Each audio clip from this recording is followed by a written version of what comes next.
What's up, brother?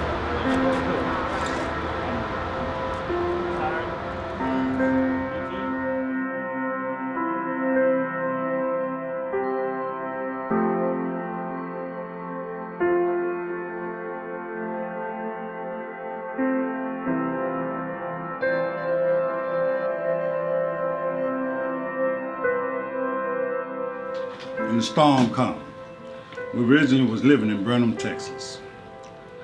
Well, I told my wife, I said, baby, we better get out of here. We started just chucking stuff in the car and the truck, loaded on the trailer, got the kids in. By the time we get out the driveway and get on 109, I look back, I said, baby, do you see that? I'm talking about it just picked that trailer up, got the spinning, it took it to the back of the property and slammed it.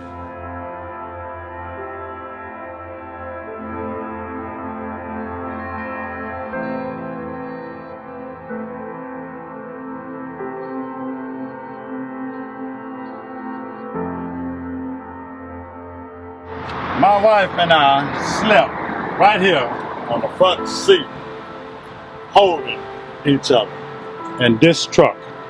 We've been doing this since Harvey until I met this young man right here.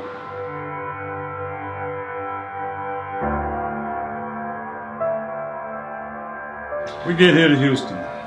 So I told the wife, I said, let's go. We're gonna find a church and get here. Well, I end up on 529 to a church where they was having AA meetings. I don't know the young man's name that I spoke to, but he said, I got somebody that can help.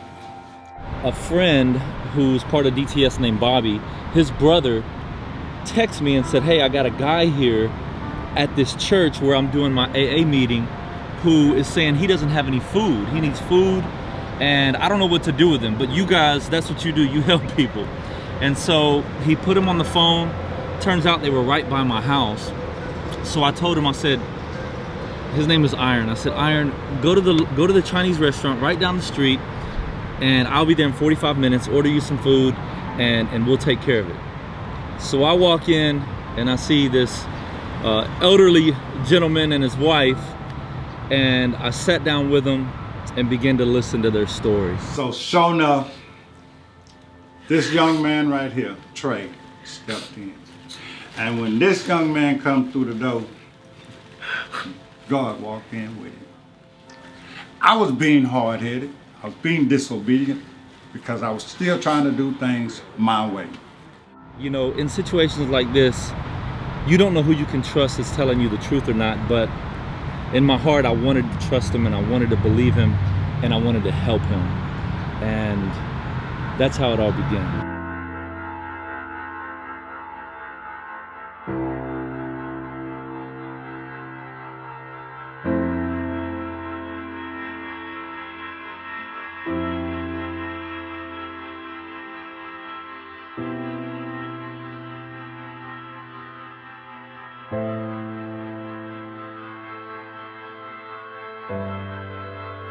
We've been through a lot. I don't really know how to explain it, but since these people stepped into my life, I was about ready to give up. And I thank God so much for these two young men, allowing the Holy Spirit to work through them to touch me and my wife. God is so good. So great. So many times that I've said to myself in my mind, God, if you real, why is it that we're going through this? And I made up my mind. There's no going back.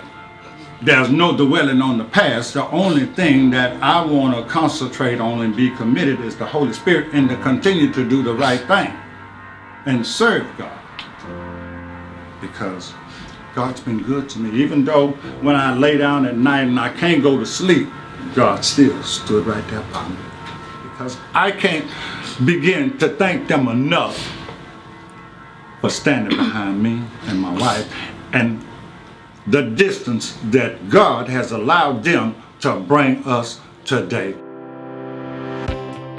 want to give a special thank you to Preemptive Love Coalition, one of our ministry partners, for blessing us with the funding to allow this to happen.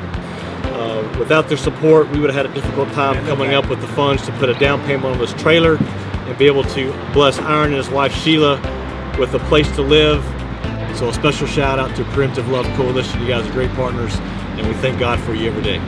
Also thankful for all the many donors from across Houston and across the world who have entrusted us with your finances to be able to even pay for hotel rooms for people, provide food, provide clothing, so just whatever is needed, and even gutting houses out and things like that. So we thank you for entrusting us with your resources.